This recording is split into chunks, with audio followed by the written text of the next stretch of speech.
Chanchu Balu Dani Kyapsuji Dagi Chinso Jibe Sonamki Drola Benjir Sanghe Duparshu Bodin Save Lama Rinpoche Dagi Jivo Benme Jinshula Kadin Chimbo Gunye Jisumte Kusum Tuki Madrup Sadamusu.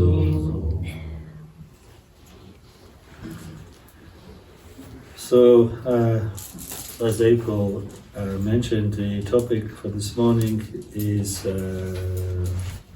presented in this title, Dharma and Sangha, which is the name of this book that I actually wrote it many years ago, but recently with French publishers, Rabsel Publications, who are doing a very good job, I should say, they wanted to republish it, so I rewrote it quite extensively and added a lot of material to it.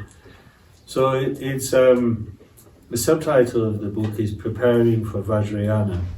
The meaning of that subtitle is that I think that people, for all of us who are followers of the Tibetan Buddhist tradition in its various forms, Gelok, Sakya, Kaju, Nyingma, for all of us, in a way, the crown of our practice, the culmination of our practice is to be found through the esoteric teachings of the Tantras or the Vajrayana system.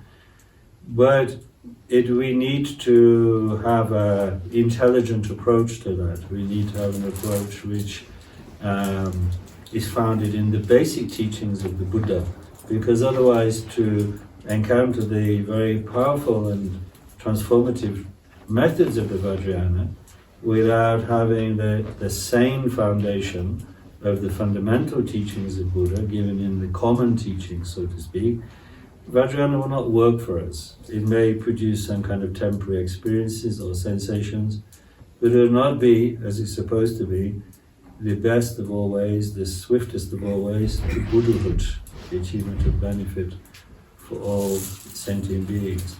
So therefore, what I try to do in this text is really patterned entirely on the great traditional texts to show the stage-by-stage approach for somebody from the very beginning, coming new to Buddhism, through the various stages of listening to, thinking and meditating on the Dharma, so that then when they do meet the Vajrayana, they are well equipped to make use of it and not to waste that wonderful opportunity. So it's preparing for the Vajrayana, but to do that it kind of covers the key stages of the practice of the path. And we call that generally the path of the three vehicles, the three ways, the three approaches to the goal, the three yanas, to use the Sanskrit title. So it would be impossible in an hour and a half to explain everything in the text, because although it's short, still there's a lot packed into it. So I thought that what would be helpful to do is, rather than go through it in minute detail, to kind of talk about the general themes that are in the book, and then if you wish, you'll be able to read it in more detail yourselves subsequently. Actually, of course, in a way, there's absolutely nothing original in the book. It is all shamelessly stolen from the teachings of my own masters, and beyond them, the masters of our lineage. So if there is anything original, it's a mistake. And anything, of course, all the things that are good in it are just those bits that are utterly copied and stolen. But then, as the great poet T.S. Eliot, one of your poets actually, born in St. Louis, said, the best poets are thieves. So I'm not a poet, but I try to be a thief in the Dharma sense. So Yes, just to survey the book very, very briefly, there are 6 chapters, and the first chapter is to do with the history of the Dharma, and then after that, taking refuge, and then after that, discussing what we call the 4 thoughts that turn the mind to Dharma, and then following that, generating Bodhicitta, the Mahayana intention, and then continuing with the Mahayana theme, the other aspect of Bodhicitta, the ultimate Bodhicitta, of discovering the nature of mind through practicing shamatha and vipassana, calm abiding and insight. And finally, as the crown of all that, entering into the Vajrayana. So there's six chapters, but I try to, as it were, explain everything necessary to know your way around these different stages of the path.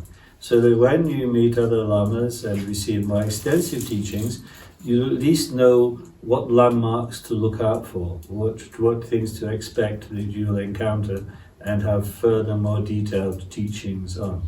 So it's like a primary school manual that mentions all the things you will learn over the course of, say, 20 years of education, but in a way that you can make sense of now and make a start. So, as for why the text, my little book begins with history, it's because of the need for confidence in the teachings, the need for confidence.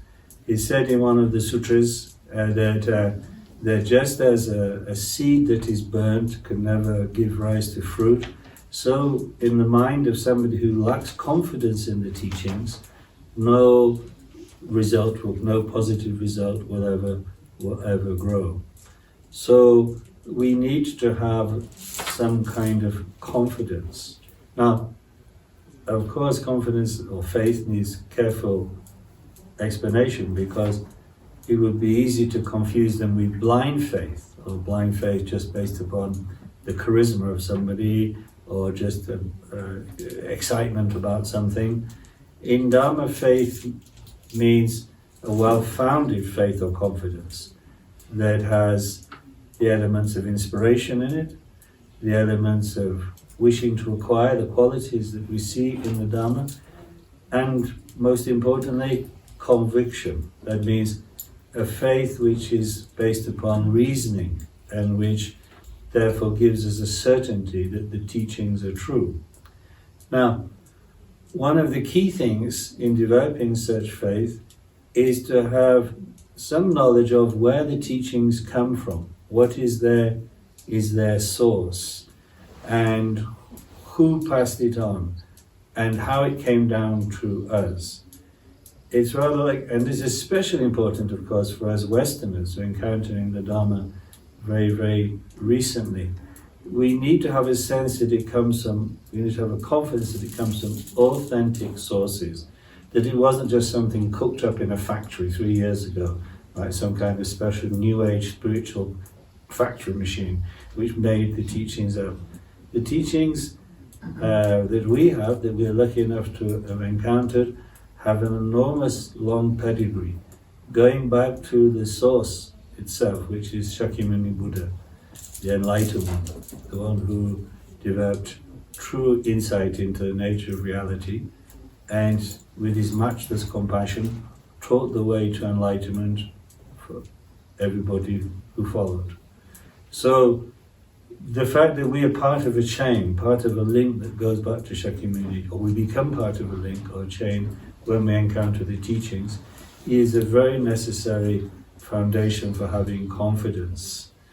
And so the first chapter tells that story of how the teachings in a way originated in this world, in this particular cycle of history at least, with Shakyamuni, and how then, having shared his various teachings expressed in many different ways with his followers, after his passing, the teachings were collected by the great disciples in India and transmitted down. And so out of those teachings that Buddha gave during the 45 years of his teaching, came all the different types of teaching that form the Dharma, Buddha Dharma. The teachings on moral discipline, the teachings on meditation, the teaching on wisdom, and moreover, the different approaches for those people who wish to practice only for their own happiness in this life. Buddha gave such teachings. For those who wish to practice to gain liberation from suffering, Buddha gave such teachings. And for those who wish to imitate him and achieve the state of full enlightenment, out of which they could benefit others, Buddha gave those teachings. So all the different vehicles come from the Buddha's teaching, and then it was protected and guarded and transmitted and expounded by the great masters who came afterwards. Initially in India. So I tell that story of the great Indian masters. Of course, in India then the Dharma spread to many countries in Asia.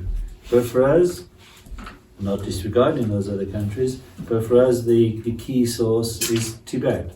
So I tell the story very briefly of how the Dharma then spread to Tibet from India, both by Indian masters going to Tibet in the Middle Ages and by young Tibetan scholars going to India. And out of that immense kind of exchange of the Dharma from India to Tibet in the Middle Ages came the four major traditions that we know today, the Sakya, the Kagyu, Gelug and Nyingma. So I tell that story very briefly in the first chapter, coming down to the present day, and therefore for us, in a way, even that chapter ends with His Holiness Sakya Trizin, Sakya Goma, the 41st, of course now 42nd and 43rd, his sons, is where the story kind of comes up to date for us, because in our Sakya tradition, they are the principal masters.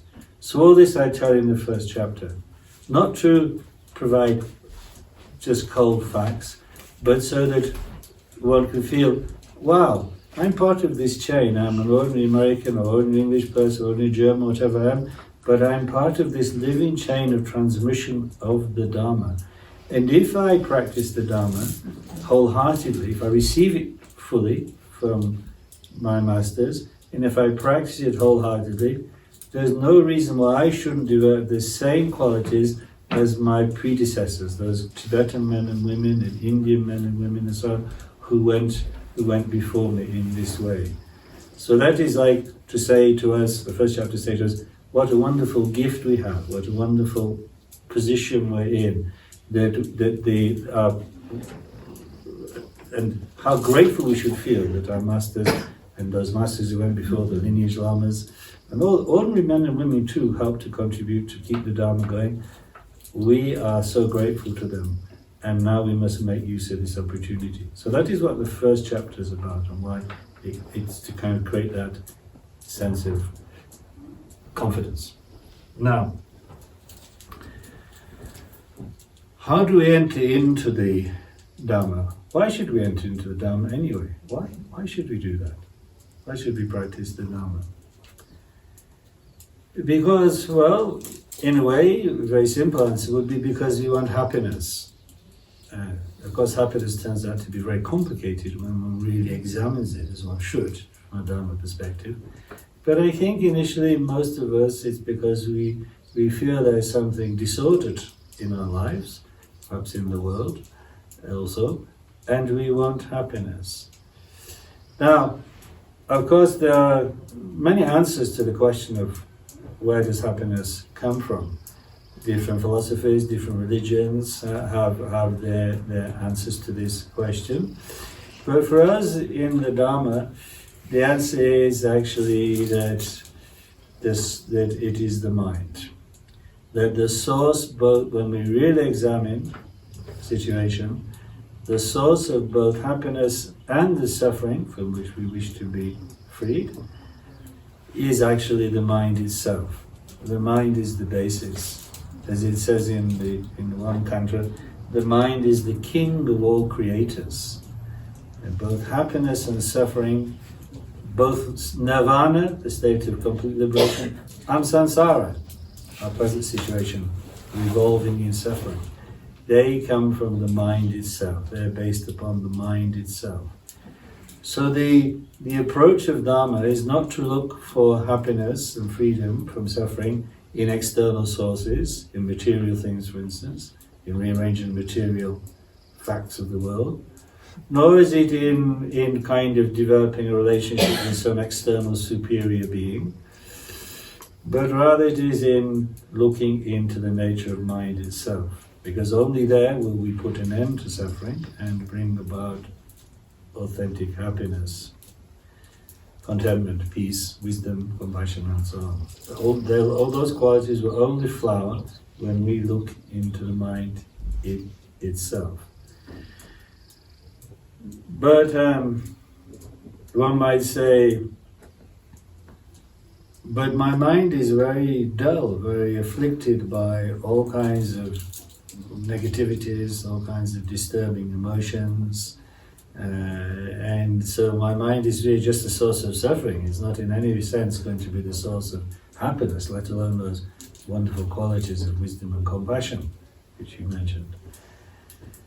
But the fact is actually that although those the negative emotions are active in us right now, and they lead us into all kinds of mistaken actions, what we would call selfish actions, non-virtuous actions that produce not happiness but suffering again and again. Although that seems to be the situation, in fact, none of those things, none of those poisons, ignorance itself, and so on, have ever actually entered into the mind, have ever stained or made the mind impure.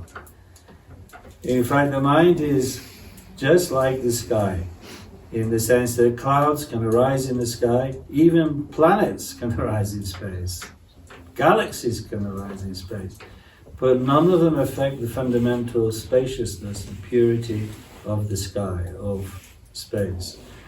So we may now be suffering from the force of our disturbing emotions and ignorance and so on, but our mind has always retained its fundamental purity. That is because its nature is actually not something created, not something produced, not something made of form, but is unarising, unproduced, and also therefore, of course, unceasing. So, as it has this utterly space-like nature, it has never been stained by the impurities. Buddha referred to this fact, this fundamental purity of mind, in many different ways. In the sutras, for instance, in the common discourses of the Mahayana, it's referred to as the Buddha nature, the fact that all of us, all sentient beings, all beings with mind, even the lowest, seemingly, have the capacity for enlightenment, because the fundamental purity of the mind has never been stained, has never been affected. It is covered over right now, like the sky may be covered over by clouds, but it's still unaffected and unstained. So it is with our mind. So we can say the mind is the Buddha nature. In the Vajrayana and the Tantra, we talk about the mind as the all-base Tantra, the base through which the goal can be achieved. So that is why we should practice the Dharma, because we have the capacity to gain the same level of realization as the Buddha himself. And that's why I said in the Tantras, the only difference between sentient beings like ourselves and Buddhas is that we sentient beings do not recognize the nature of our mind, and Buddhas recognize the nature of their mind. But the actual characteristics and nature and essence of mind is the same in both.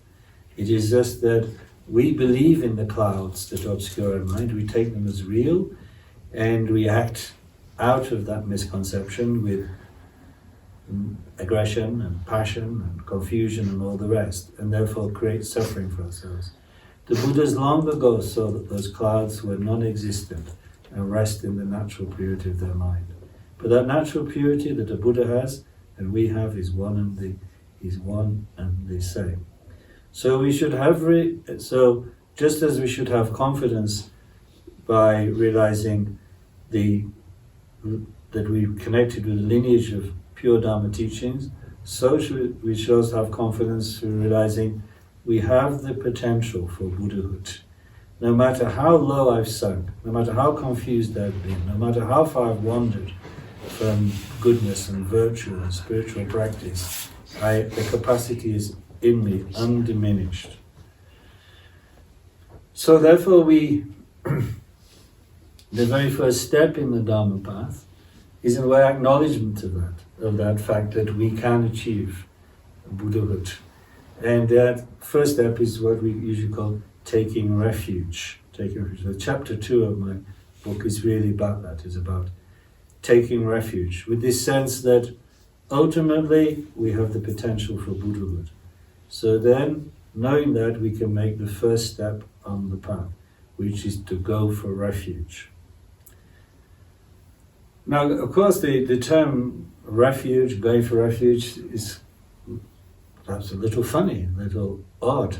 The word yicap in Tibetan or sharanam in Sanskrit has a sense of protection. And so, therefore, the early Victorian translators of Buddhist texts, in England at least, translated this as refuge, taking refuge. Anyway, we're kind of more or less stuck with it, so we better use it. And his sense is this, that yes, we have the potential for Buddhahood, but there's something, as I mentioned, there's something not quite right in our lives, in our experience, in our way of relating to the world. We're somehow off center, off balance, and as a result we keep repeatedly encountering dissatisfaction, suffering, frustration, misery, alienation, all types of suffering, ranging from very gross and appalling suffering, physical suffering, the suffering of the lower realms as well, to more subtle, refined discontent that we have, typical of kind of people in generally positive situation, but where still it's never enough. We are off-center and we are alienated from our true nature.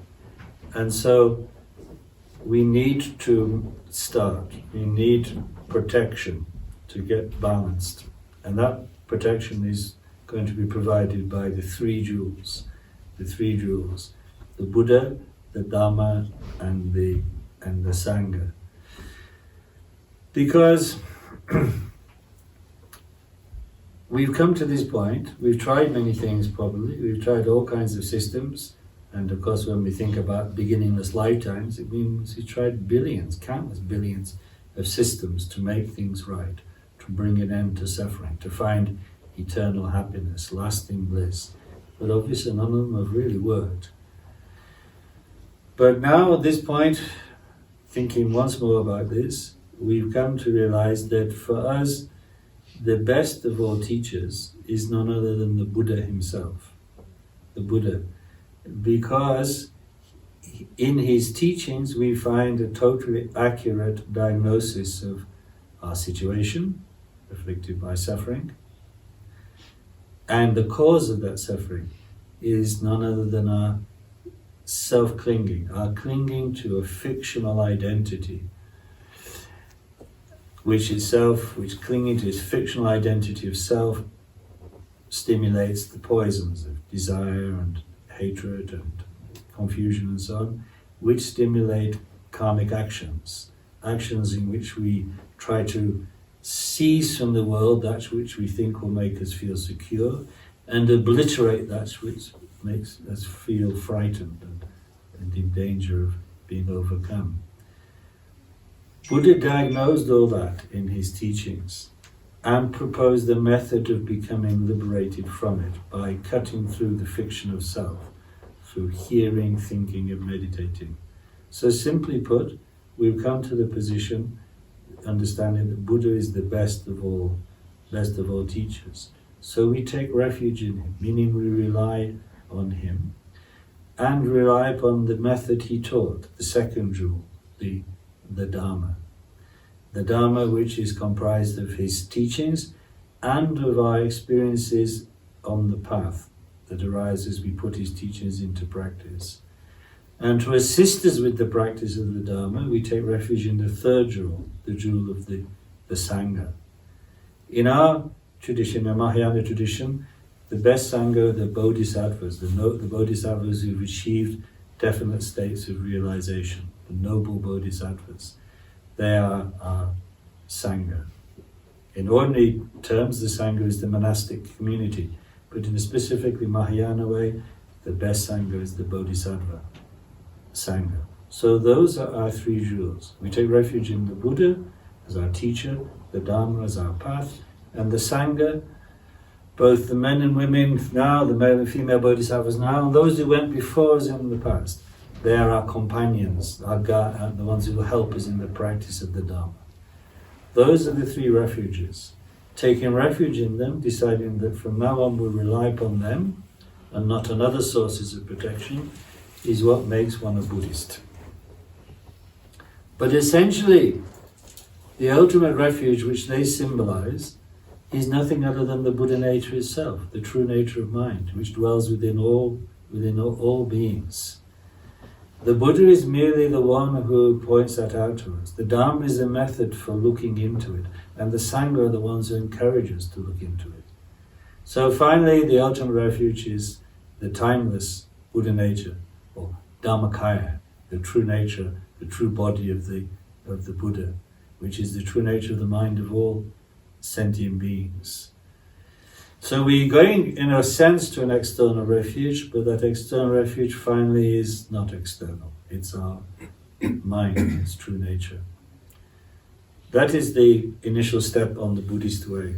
Once we've taken refuge, he said, then we can receive and go forward to all the other teachings, all the vows, all the commitments, all the meditations, and so on and so forth, are then applicable to us once we've got this foundation of taking refuge. And taking refuge isn't a one-off thing, like we do it and then we've entered the club and then we don't need to bother with it. Every day we begin with it, just as we did just now at the beginning of this session, because we're always cultivating more and more deeply our relationship to the Buddha nature mind through taking refuge. And in the Vajrayana, we have also a special understanding of refuge. So I discussed that a little bit in chapter 2, even before talking more fully about Vajrayana later on. But I bring it up there because it's necessary to understand. In the common teachings, by which we mean the teachings of the Hinayana and common Mahayana, so-called, teachings for those who wish to achieve their own liberation alone, teachings for those who wish to achieve Buddhahood for others. It is the three jewels that are refuge. But there's a special part of the Mahayana, which we call the esoteric or secret or uncommon Mahayana. It's the teachings given in the Tantras, which we can also call the Vajrayana, the indestructible vehicle. And in the Vajrayana,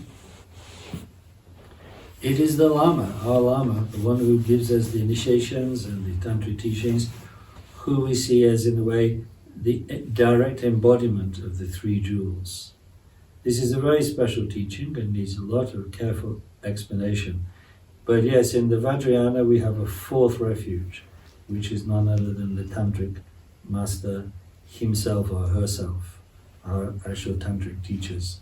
Because for us, they are the presence of the Buddha. The Buddha, historical Buddha, has passed away, and but we have in the presence of our lamas that connection with the Buddha. And his speech is the Dharma, and his form is the Sangha. So in the Vajrayana, the Lama is the embodiment of the three jewels. Anyway, that is in a way a teaching for later. So we take refuge. Now we've got a basis, a ground to going on the path. But the very crucial thing we need to do at that stage is to examine our aims and our motivations in practicing the Dharma. As I mentioned, it is perfectly valid, because Buddha taught for such people, to wish to practice the Dharma simply to gain happiness in this life and in the future. Buddha gave plenty of teachings to people who came to him with such questions as, how can I be happy in this life? How will I have prosperity in this life? How can I have a good rebirth in the next? And so on. And Buddha gave teachings to such people, advising them on moral practice and so on and so forth, generosity and so on, which would lead to those desirable situations. But they're temporary. They're not ultimate goals. They don't last. They're just products of good karmic actions. And as they're products, they're conditioned, they'll come to an end. So that's not a very deep practice of the Dharma. So if we're to really engage with the Dharma, we need to put aside attachment to the things of this life. Just as the great Bodhisattva said, Manjushri said to Tsechen Namdrol Ling, if you have attachment to the things of this life, you're not really a Dharma practitioner. It's interesting because usually Tibetans, general term for Buddhists is like Sanjipa or Nangpa, insiders or Buddhists. But Sachen in that, when he wrote Manjushri's line down, he said Kyopa, and Kyopa means something more. Somebody's really engaged in the Dharma, somebody's really engaged in Dharma practice, not just a nominal Buddhist. And specifically, not somebody just aiming for happiness in this life or future lives, but somebody who wants liberation from samsara. That's a real engaged Dharma practitioner. And so, having taken refuge, if we're really to go far on the path, we must now clarify our motivations and develop what we call the qualities of shenlo, turning away, or renunciation perhaps in Tibetan, turning away from samsaric involvement. Otherwise, we'll remain in samsara, we'll remain bound to this wheel. Yes, there may be some temporary happiness, but inevitably to be followed by suffering when negative karmic imprints ripen. So if we're to put an end to this, we have to develop a strong wish for freedom from samsara. And so the teachings we need to really then concentrate on at that stage are what we call, what's generally called, the four thoughts, or four themes that turn the mind to Dharma. They are taught in all the common teachings, in the sutras themselves, they're taught in Nagarjuna's friendly letter, they're taught in Shantideva's Bodhicitta, and so on and so forth. And the great master Chisha particularly formulated a system for meditating on, which he brought to Tibet in the 11th century. I think everybody's familiar with them, because you cannot really encounter Tibetan Dharma in any of the four traditions without hearing these teachings again and again. For instance, for Kajupas and Nyingmapas, they're the outer nundro, the outer foundations for their preliminary practices of Mahamudra and Dzogchen respectively. In our Sakya tradition, they're taught in the Shenpa Jidral teachings, and they're taught in the Lamdre, the Path and its Fruit teachings. And Geluk has them too in their Lamrim system. They are none other than recognizing the preciousness of our human existence right now, contemplating impermanence, contemplating karma, action, cause and effect, and contemplating suffering. Actually, they can be meditated on in different orders, but that is just perhaps the most common one. The point being that we have to start here in this present moment. And the present moment confronts us with one fact, which is that we're human. We're human beings. But our situation is not that just of ordinary human life, but human beings who, for karmic reasons, have a wonderful opportunity to fulfill the Buddha nature. Because although, as I mentioned, and as is said all over the place in the Dharma, all sentient beings possess the Buddha nature, even flies possess the Buddha nature, it's not possible for beings to recognize their Buddha nature mind in every form of life. In many forms of life, the obscurations are so great they cannot. They don't have the freedom, nor the intellectual capacity to see this. But we do. Because we've been born free of the heavy oppression of the lower realms. We've been free we're born free of the intoxication of the higher realms, and even we're free of certain negative conditions that could affect us even in human life. We have 8 freedoms, as it's said in the teachings. And at the same time, we've encountered the Dharma, and there are 10 aspects to our encounter with the Dharma. But in short, it's like we have the limbs to walk, and there's somebody showing us the exit to samsara, Buddha and his teachings. So we have this extraordinary, precious opportunity. It's called Deljo, freedom and endowment. 18 factors coming together to produce this situation. And that's so rare. We should contemplate how rare that is. It's rare because 18 factors have to come together. If one is missing, we don't have the necessary basis for Dharma practice in this life, even though we have the Buddha nature. And it's so rare because the causes that produce such a human birth are practicing virtue. And if we look around, virtue, goodness, is very rare in this world, even among humans. True goodness is rare. Yet there's no other basis for precious human life, for having that existence, than that. So we should seize this opportunity. It's like a precious jewel. Yet at the same time, we should know something else inescapable. It's impermanent. So the second thought is impermanence. Everything conditioned comes to an end. Everything that rises from causes and conditions is limited because it's produced through the power of those temporary causes and conditions. And as its causes are temporary, the result, in this case our precious human life, is impermanent, is temporary. Everything actually is impermanent all the time. Everything is disintegrating as it arises. So if we were to think, oh, it's great, I've got this precious human life, but first I'm going to become a billionaire, first I'm going to become a rock and roll star, first I'm going to make a Hollywood movie, first I'm going to do this, that, and the other, and then I'll turn to the Dharma. We're making an extraordinary error. Because everything is, the very ground we're standing on, the very body we're inhabiting, every bit of it is arising and passing away, is disintegrating. We're living in the fires of time. Everything is burning continuously with impermanence. So there is no guarantee that our precious human birth will be here. As it said, when you go to sleep at night, you should think, which will come first, the next morning or the next life? So we need to take impermanence to heart. And the best way to do that is to contemplate the certainty of death. It sounds depressing, but of course, actually, there's nothing more depressing than having a marvelous, wonderful opportunity of being alive now and frittering it away. So impermanence is a great restorer of the value of our present moment. That's why we should contemplate it. That death is certain, its time is not certain, it can come at any time. And at the time of death, what will help us?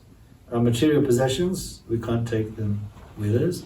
Our status, death is not impressed by our status. Even our friends and relatives, they cannot do this death for us. We have to die alone. We were born alone and we will die alone. So without any willpower on our part, this will happen. So we must take impermanence to heart. And in that way, everything that we chase that is temporary, which is therefore an obstruction to our Dharma practice, we'll let go of.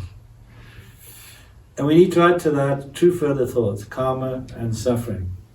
I said nothing will go with us at death. Of course that's not true. There is something that will, as Lord Buddha pointed out in the famous sutra, the Sutra to the King, where he says, O King, at death you'll go naked and alone, except for the shadow of your actions, your karma. Like a shadow, they will accompany you, the virtuous ones and the non-virtuous ones, as imprints in your mind stream, which will ripen at the end of the bardo, the end of the intermediate state, in the conditions of the next life. So therefore, we must engage now in examining our actions to align them with the teachings Buddha gave us on virtue. Practice the virtuous actions and abandon the non-virtuous actions.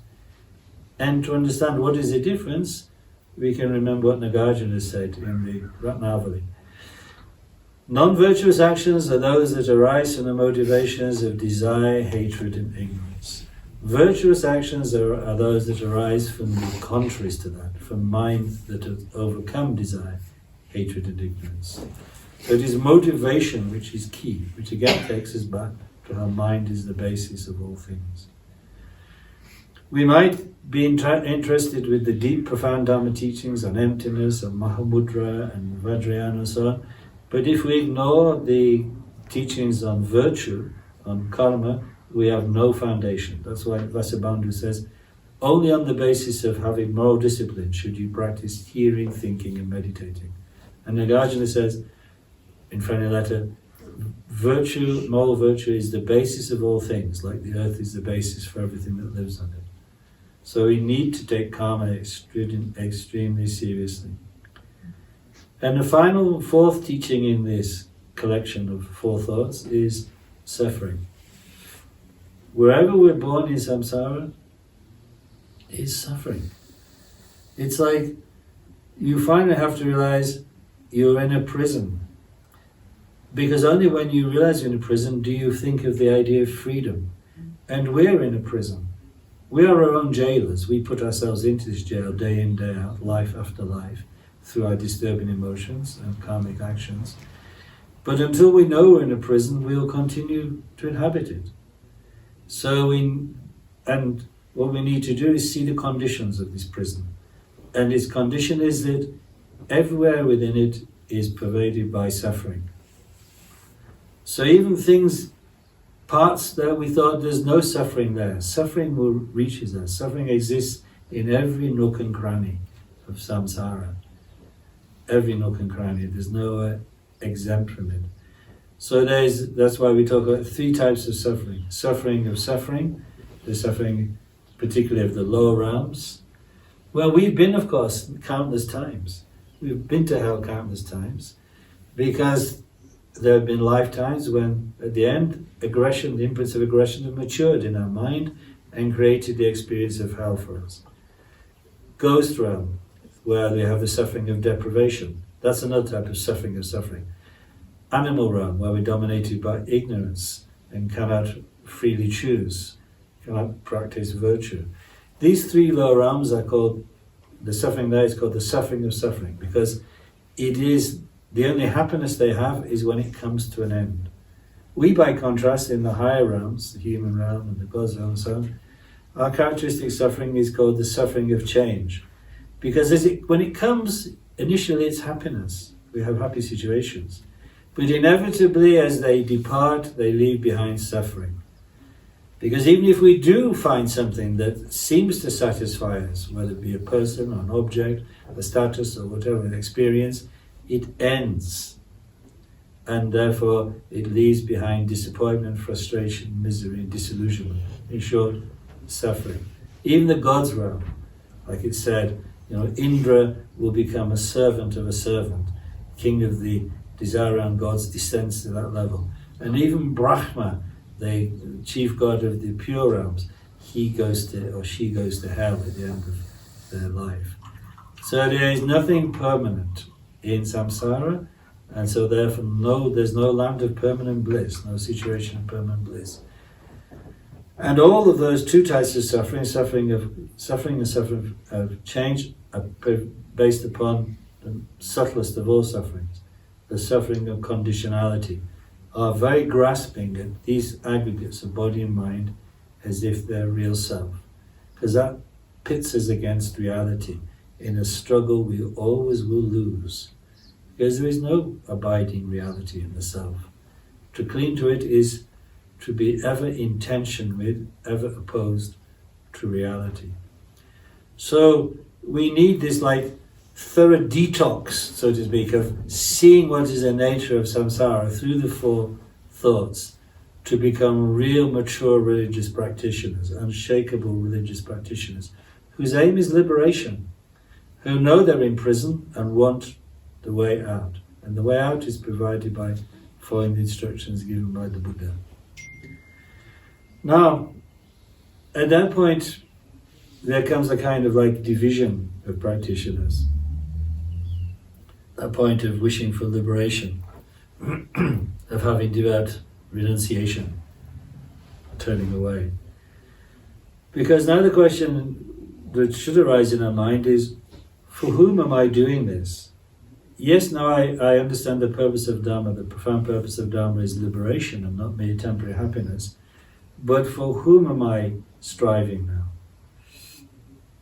I've seen that I'm suffering, and I'm my own jailer. I'm the one who keeps imposing suffering upon myself.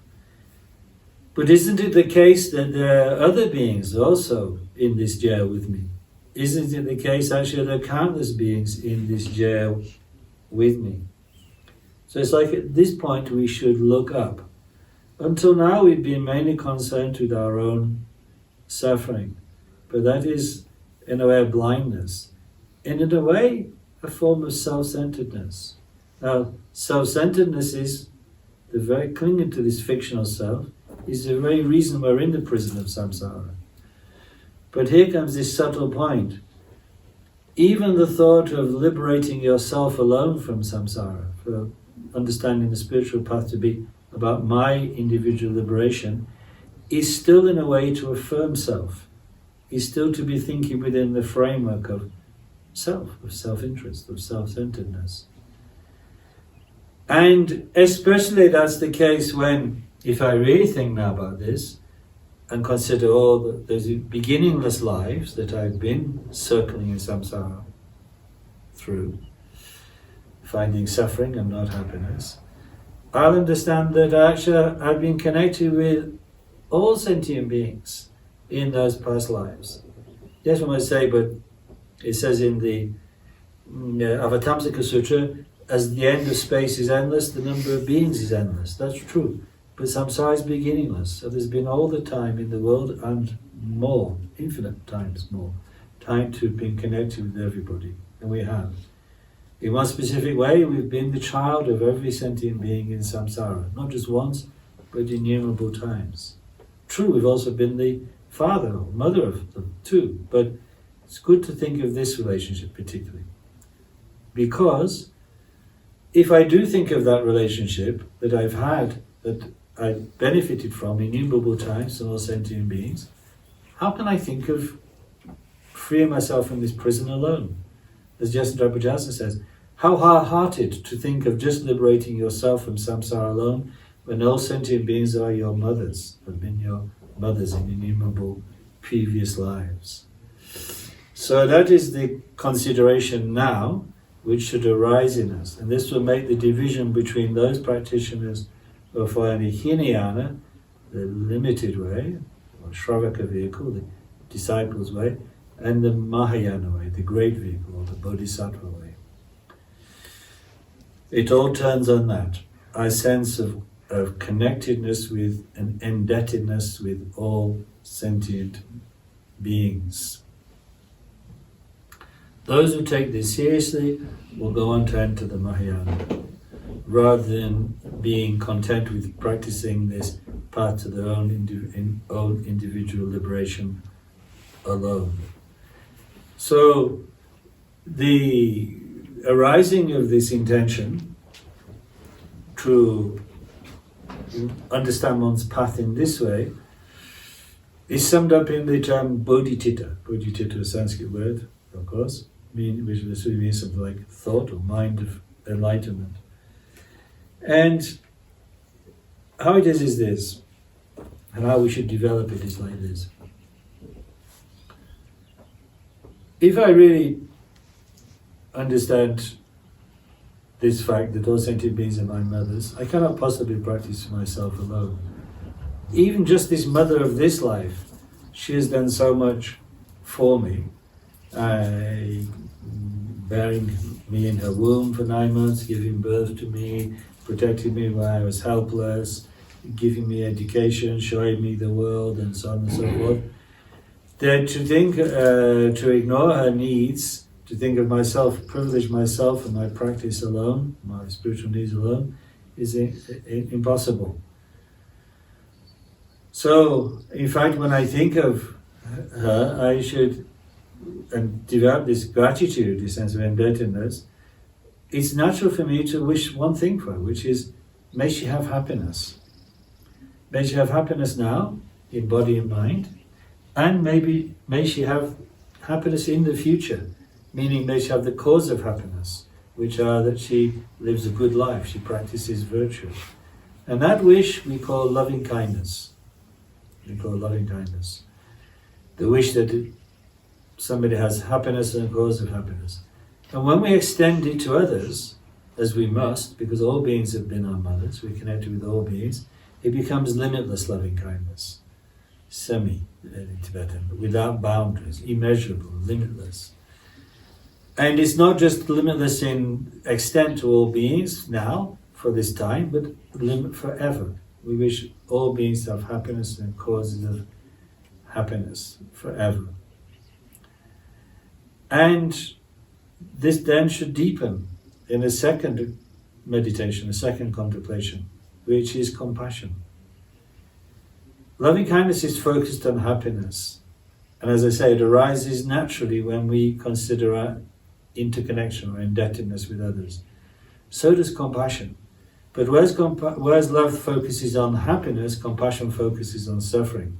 It thinks, we bring to mind, but my mother, my parents, my friends, my relatives, sentient beings, enemies even, all these beings who have been my mothers, they are afflicted by sufferings right now. Sufferings in their body, sufferings in their mind, and at the same time they're accumulating more causes for suffering in their negative selfish behavior. So I want them to be free from those sufferings and the causes of sufferings. And when we have that intention, we call that compassion. Now, I really seriously train in this. One should really seriously train in this loving kindness and compassion. It will like melt one's barriers between oneself and others. Others' interests, others' concerns will become one's own. One cannot divide anymore the world in that way. And when I do that, when the walls between me and others start to melt or collapse through loving kindness and compassion, I should be struck with one consideration above all, which is, but how can I make that happen? I wish them to have happiness, I wish them to be free from suffering, but actually how can I do that? I'm still myself very much a beginner. I'm still afflicted by my own bad habits, my own negativities, my own fears, my limitations.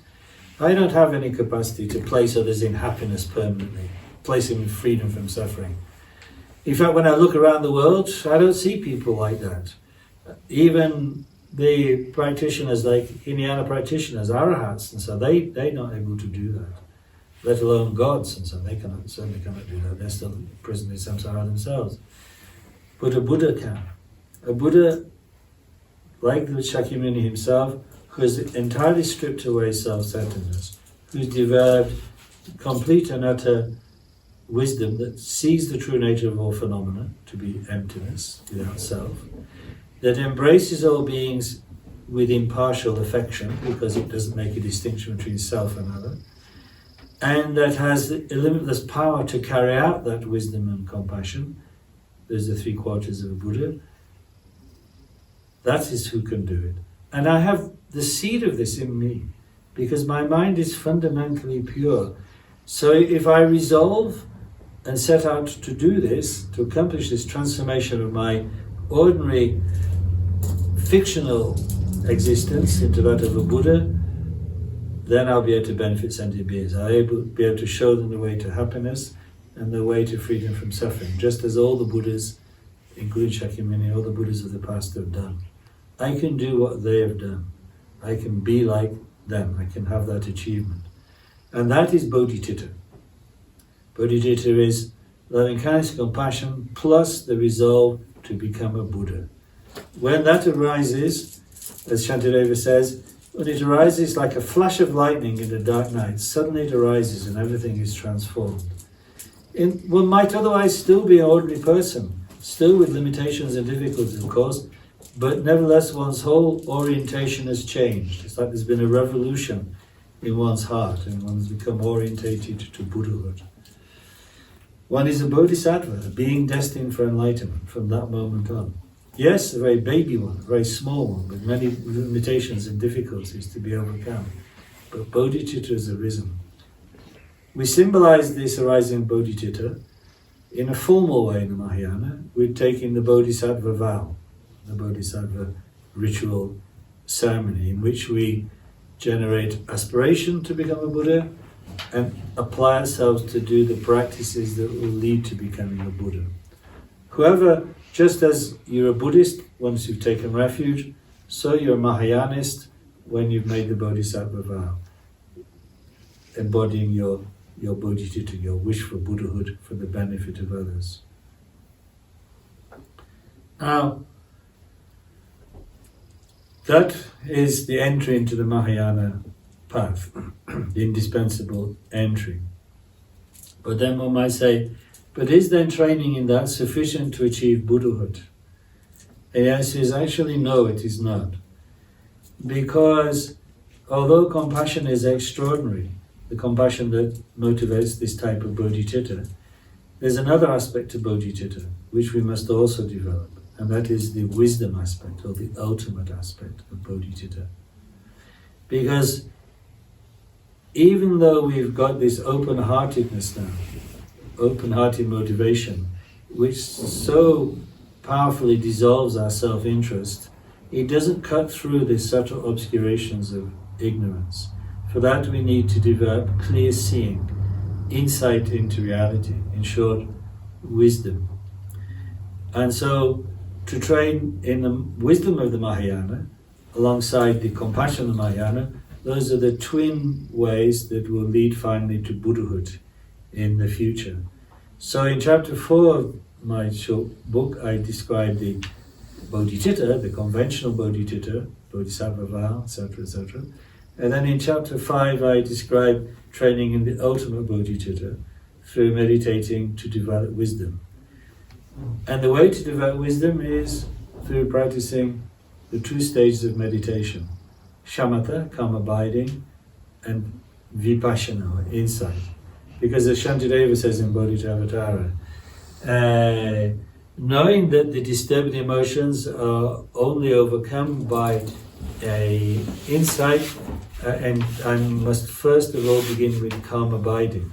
Meaning, insight is when our mind is able to see, as it were, through the solidity of things I've previously assumed to be so, such as the personal self, such as external phenomena.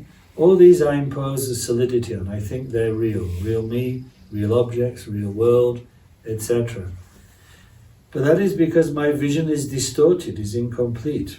I need to develop, as it were, absolutely laser-accurate vision. And that is the task of vipassana meditation.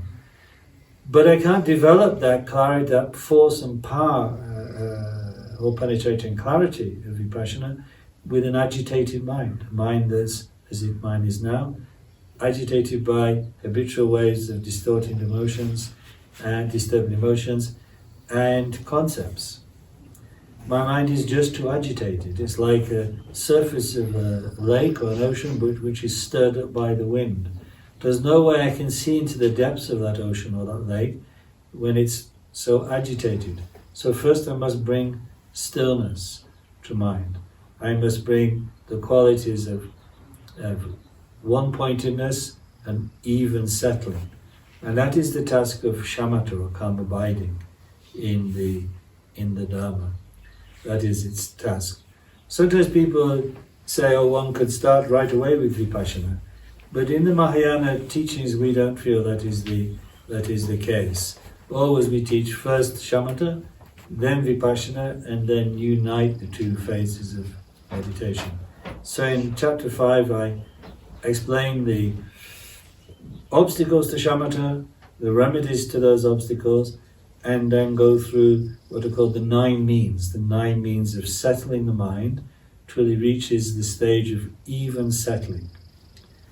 Even settling is where whatever thought or emotion has arisen in the mind is now brought to stillness. So the mind is integrated and able to rest in itself. It's not dead, it's not like a kind of suppression, but it is an evenness. It's one-focused, one-pointed, and evenly settled. So whatever conditions arise, it remains unaffected or undisturbed by them. And therefore it's limpid and clear and calm. Such a mind is then like a microscope that is properly focused, is able to then examine the nature of things, which is the task of vipassana. So in the second half of that chapter, I outline the stages of vipassana meditation. But as I say, we cannot really practice vipassana until we have some of the qualities of shamatha or calm abiding. And vipassana is really, it's taught in different ways, according to different systems, different masters, but essentially it is like first to look into the nature of the phenomena themselves, what appear to be external to my mind, to see, do they really have that characteristic of solidity, of independence, of intrinsic nature? Or is it that in fact all these phenomena are actually just like dreams? They're just like part of the mental activity, just as the images in dreams. When I dream at night, these images seem very compelling and real. I can feel fear, I can feel desire. But when I wake, all those images, I realize, were just the play of mind. Is it really like that with actually so-called external phenomena now? Is it really that they're just arising out of the imprints ripening in mind? And in fact that is the case, because if they were external, truly external to my mind wouldn't even be able to take hold of them, because there'd be a gap between the mind and the phenomena. So over countless lives I've been believing in this distinction between the mind and phenomena, and reinforcing this gap, this solidity again and again, but it's just a habitual misconstruction, just a mistaken habit of the mind, which allows me to feel that this self is real. This self is real because there are objects out there that it's perceiving. But actually those objects aren't out there. There's no gulf. So then I should turn to the mind itself and look into that. Is it that the mind is a real self? Does it have a real location? Does it have any characteristics by which I might grasp it? And when I examine the mind with the subtle mind, I find I can't find it. It's actually unfindable. There's no beginning to it, there's no duration now, and no cessation. It doesn't dwell anywhere, internal or external.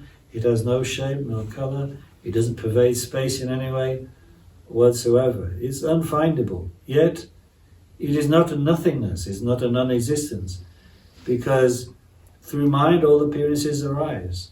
Through mind samsara and nirvana arise.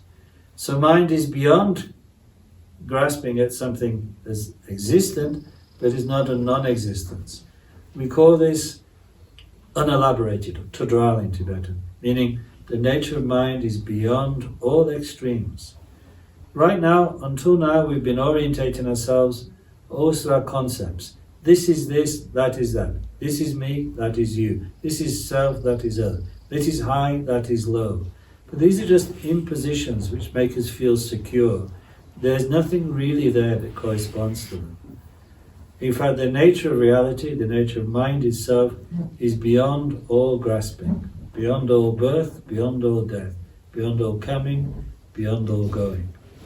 And that is what is to be realized in vipassana.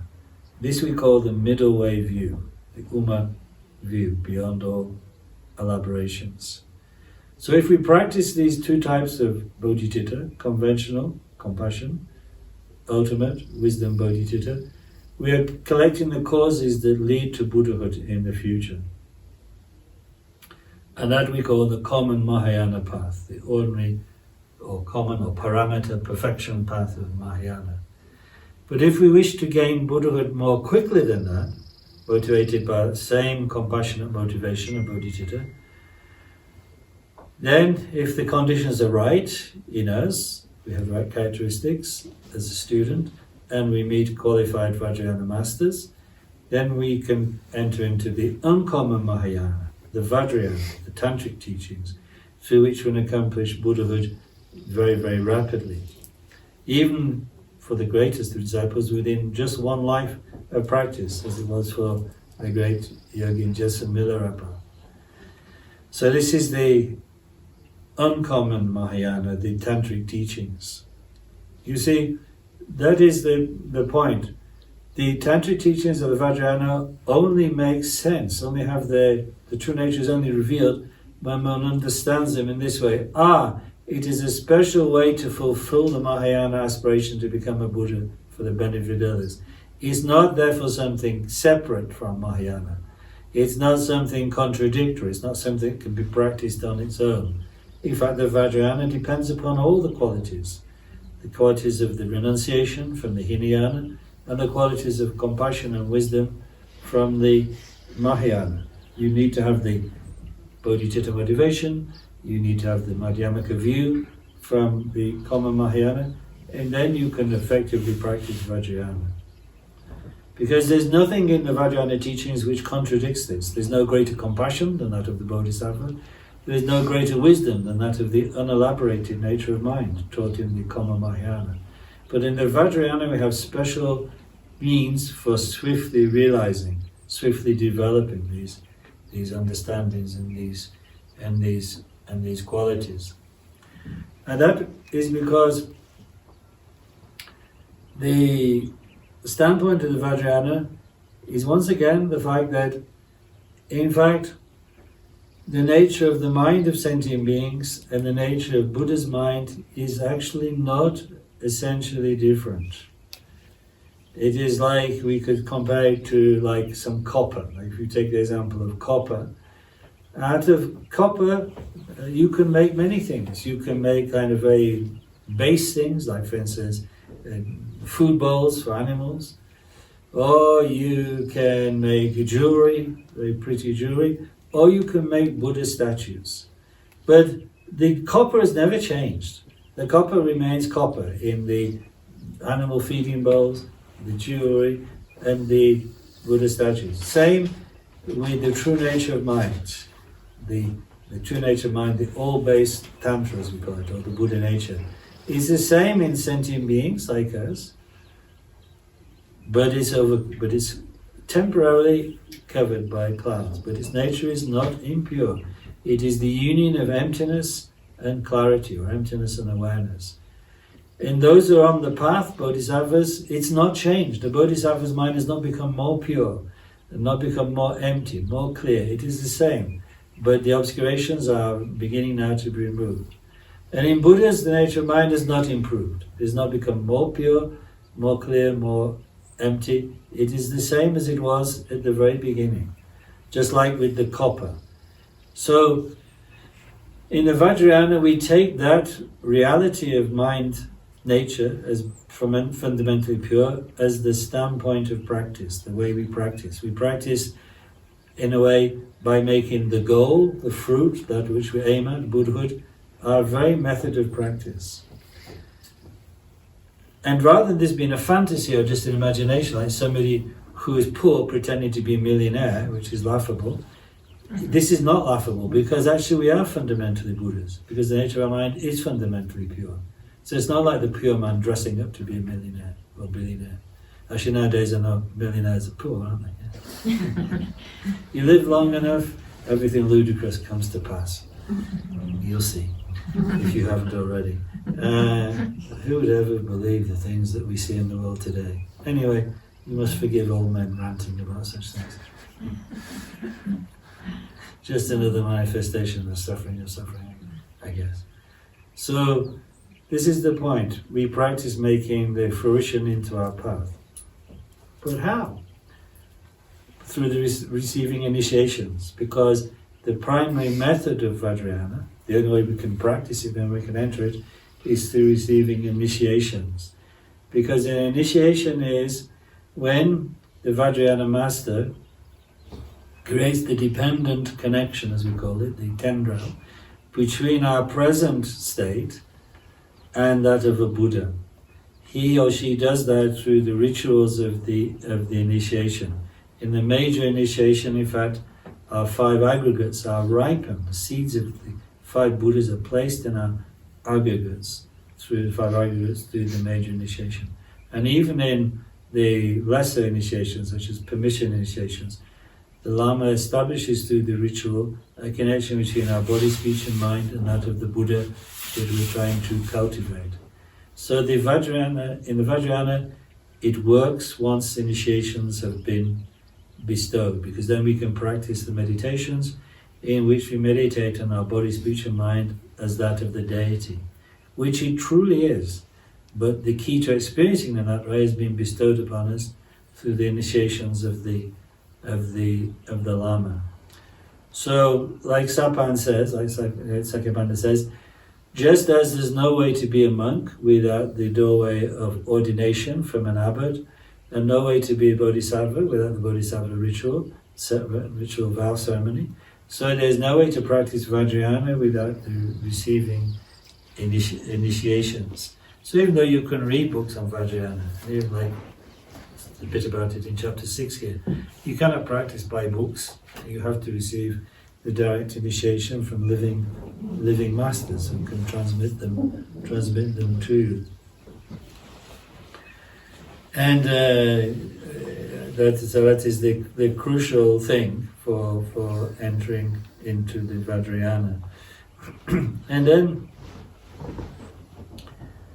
it said, like,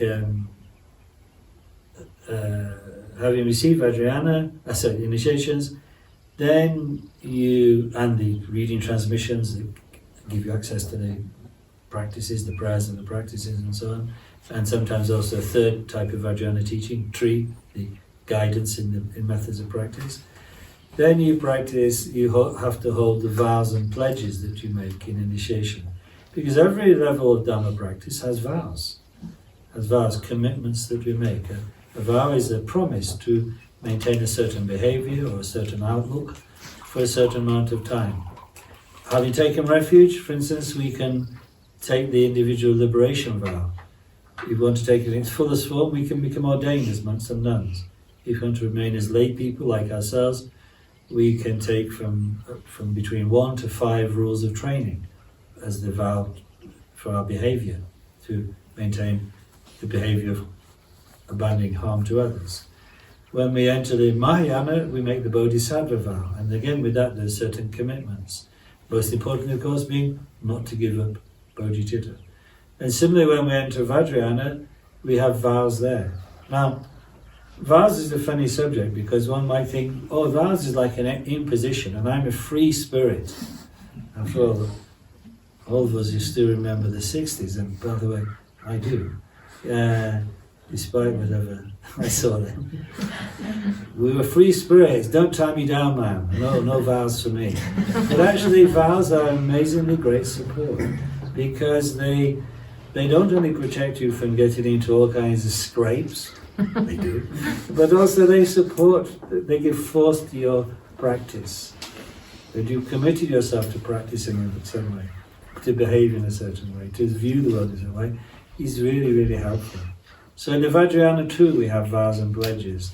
Every time you receive initiation, you receive at least the refuge and the Bodhisattva vow. In higher initiations, you receive more specifically Vajrayana pledges. But there's always vows and pledges of some kind or another in the Dharma, in all 3 levels of the Dharma. But one should see them as helpful, brilliant, wonderful, skillful means, rather than as an imposition or limitation. And so then, having received initiation, maintaining your vows and pledges, whatever they are, then you practice the sadhana. The sadhana is the way of cultivating the seed of whichever Buddha form you received in the initiation. Now there are hundreds of different deities in the Vajrayana, because the source of the Vajrayana, as I mentioned earlier, is the Tantras. The source of the common Dharma is the Sutras, the discourse of the Buddha, and to a certain extent the Abhidharma and Vinaya. But the source of the Vajrayana is the Tantras. And the Tantras, well, we believe they're originally given in the Pure Lands by many Buddhas, but so not all of them, we think, are circulated in this world. And of those that did circulate, not all of them have survived, and not all of those that have survived were even translated into Tibetan. But there's still a considerable number of the Tantras that were translated in Tibetan, and they're in a way a part of our heritage. And the Tantras contain, if you like, the templates for the initiations and for the practices and some of the rituals that we use as our Vajrayana methods. So every initiation, every sadhana, in a way, must go back to a template in the Tantras. And as there are innumerable deities and innumerable Tantras, we can systematize them in different ways. And one of the commonest ways is the one we use in Sakya and Kagyu and Geluk, which is to say, actually, among the many different Tantras, there are 4 major classes of Tantras, which we call the Kriya, the Charya, the Yoga, and the Anuttara Yoga. And without going into much detail, I can go into a bit more detail here, they say that the 3 lower Tantras, if a Tantra is one of the 3 lower Tantras, generally its practice, the practice of the deities that are contained within it and the methods contained, is going to lead to this very quick development of essential qualities that will help you along the path. But if you receive and practice the Anuttara Yoga, the Supreme Yoga Tantras, the 4th class of Tantras, then by those practices you can actually achieve the level of Buddhahood, or as we call it in Vajrayana, state of Vajradhara, in this very life. So usually it depends of course on circumstances, but often we practice a mixture of practices from the lower Tantras and from the Supreme Yoga Tantra if we have the fortune to meet, to be able to receive such initiations and teachings. And then through that, yes, it's possible for Buddhahood to arise in this life. And there's still some masters who, even in recent times, have gone right to the end of their path. But if we do not go right to the end of their path, then in this life, through practicing the Vajrayana, we should consider that at the time of death there's a great opportunity to extend our practice. That, in fact, all the Vajrayana practices, in a way, have a section which is for the continuation of the practice at the time of death, so that then we can make death the way to realization, or at least the way to reconnect with a good situation for continuing practice in the next life. So that is roughly what is contained in this little book. And I think I feel confident that any good bits in it are well stolen. And I hope that through whoever encounters it is able to meet the great masters like His Holiness Sakya Goma and